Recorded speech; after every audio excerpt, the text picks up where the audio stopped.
મહારાષ્ટ્રમાં ગરફોડ ચોરીને અંજામ આપી સુરત ભાગી આવેલા રેડા ચોરોને સારોલી પોલીસે ઝડપી પાડી તેઓ પાસેથી ચોરીનો મુદ્દામાલ કબજે કર્યો હતો. સુરત પોલીસ કમિશનર અનુપમસિંહ ગેહલોત, અધિક પોલીસ કમિશનર બલરામ મીના, નાયબ પોલીસ કમિશનર કાનન દેસાઈ અને મદદનીશ પોલીસ કમિશનરની સૂચનાને લઈ પીઆઈએસઆર વેકરિયાની ટીમ પીએસઆઈ યુબી મેનપરાના માર્ગદર્શન હેઠળ પેટ્રોલિંગમાં હતી ત્યારે પીએસઆઈ મેનપરાની ટીમને મળેલી બાતમીના આધારે મહારાષ્ટ્રના પાલઘર જિલ્લાના ડહાણુ તાલુકાના કાસા પોલીસ સ્ટેશન વિસ્તારમાં બે ગરફોડ ચોરીને અંજામ આપી સુરત ભાગી આવેલા આરોપીઓ રાજેશ મદનલાલ માલવી, દિલખુશ ઉર્ફે દિલ્લુ પપ્પુ બાછંડા અને અંકિત મુકેશ ગોદાવનને ઝડપી પાડી તેઓ પાસેથી ગરફોડ ચોરીમાં ગયેલ સોના ચાંદીના દાગીના તથા મોબાઈલ ફોન મળી 12,52,000થી વધુની મત્તા કબજે કરી ત્રણેયનો કબજો મહારાષ્ટ્રની કાસા પોલીસને સોંપવાની તજવીજ હાથ ધરી હતી.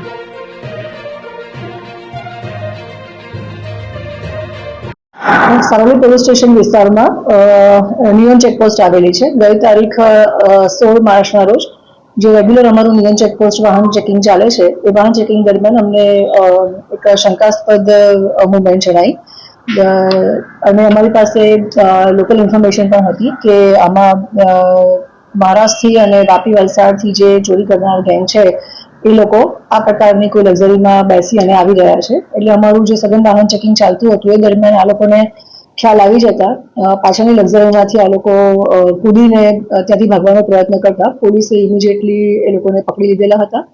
એમની પાસેથી જે મુદ્દામાલ રિકવર કર્યો છે એ આશરે 12.5 લાખ જેટલો છે, જેમાં સોના ચાંદીના દાગીના પણ છે.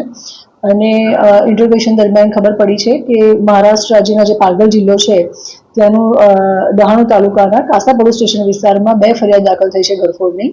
જેનો જે આ મુદ્દામાલ છે એ મુદ્દામાલના જે ફોટોગ્રાફ્સ છે અમે મહારાષ્ટ્ર પાલઘર ખાતે જે કાસા પોલીસ સ્ટેશન છે ત્યાંના અધિકારી સાથે શેર કરતા ખબર પડી કે ત્યાંના જે ગરફોડ કરી છે એ જ મુદ્દામાલ આ છે. એટલે અને કાસા પોલીસ સ્ટેશનના મહારાષ્ટ્રમાં ગુનો પણ દાખલ થયેલા છે 2 ગરફોડના.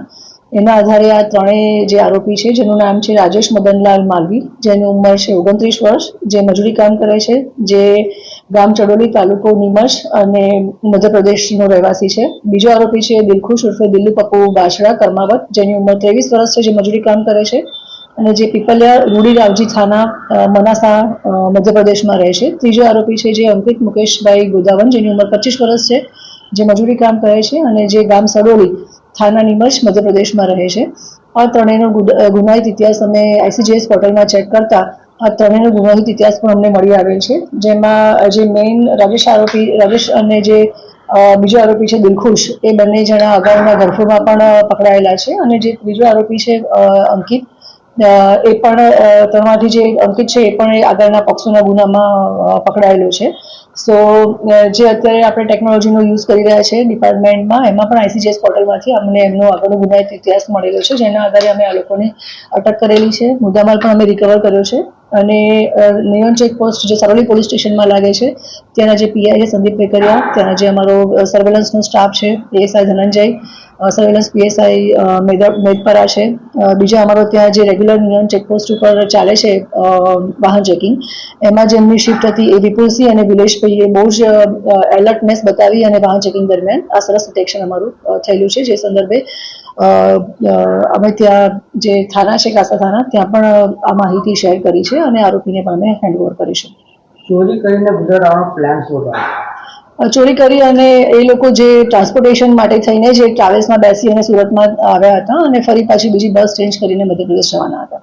આ લોકો અત્યારે પ્રાઇમરી ઇન્ટ્રોગેશનમાં અત્યારે અમને એવું ખબર પડી છે કદાચ એ પાછળથી બીજો કોઈ પ્લાન અહીંયા કરવાના હોય. તમારું ઇન્ટ્રોગેશન ચાલુ છે અને પ્રાઇમરી ઇન્વેસ્ટિગેશનમાં એટલી ખબર પડી છે કે ચોરી કરીને સીધા એ લોકો ટ્રાન્સપોર્ટેશન માટે થઈને જ અહીંયા આવ્યા હતા. પાલઘરમાં કઈ લોકલ ગેંગ સાથે કોન્ટેક્ટ નીકળેલો લોકોનો? ઇન્ટ્રોગેશન ચાલુ છે અમારું. જે અમારે અપડેટ હશે અમે આપને જાણ કરીશું.